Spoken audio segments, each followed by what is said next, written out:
முன்னாடி எல்லாம் பிச்சைக்காரங்க திருவோட்டை வச்சு பிச்சை எடுப்பாங்க, இப்ப அருவாளை வச்சு எடுக்கிறாங்கயா. காலம் கட்டு கொஞ்சம்.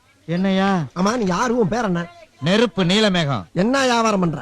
சேலை வியாபாரம். சேலைக்கு நெருப்புக்கு என்ன சம்பந்தம்? சம்பந்தப்படுத்திக்கிட்டேன். ஏன் இங்க யாரோ தீப்பொறி திரும்பவும் திரியறானாமே, அவன் என்னை பார்த்துட்டு ஒருவேளை போட்டு தள்ளிட்டா, அதனால இந்த ஊருக்குள்ள வந்த உடனேயே நீலமயத்துக்கு முன்னாடி நெருப்ப சொருகிட்டேன். சொருகிறது முக்கியம் இல்லடா, இதுக்கு முன்னால தீப்பொறி திருமுகத்தை பாத்திருக்கியாரு? பார்த்ததில்ல. நான் தான். என்ன திறந்து மூடுற பார். உன்ன மாதிரி அங்கங்க அடமொழி வச்சு வாழ்ற வழி இல்ல. நாங்க ஆண்டாண்டு காலமா பரம்பரை அடமொழியோட வாழ்ற குடும்பம்டா.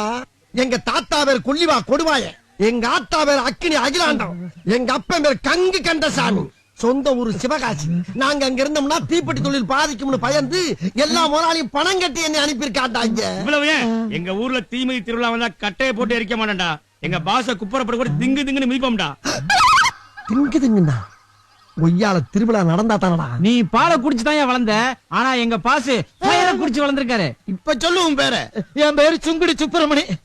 கிளம்பு கிளம்பு. டேய், நாங்கெல்லாம் கருணையோட பார்த்தா கற்பூரம் எரியும், கொடூரமா பார்த்தோம்னா குடிசை எரியும்டா. கொடூரமா பார்த்தா குடிசை எரிஞ்சிருமா? இப்ப பாருடா, குடிசை எரிஞ்சா என்ன நடக்குதுன்னு. ஐயோ, தீப்பொறி திரும்பவும் பார்த்து குடிசை எரிஞ்சிருச்சு. எப்படிடா இது? உங்க பவர்ல தான் தெரியுது. அடே, பவர்ல எரியலடா. இப்ப போனானே ஜவலி, அவன் செஞ்ச தவறுல எரியுதுடா.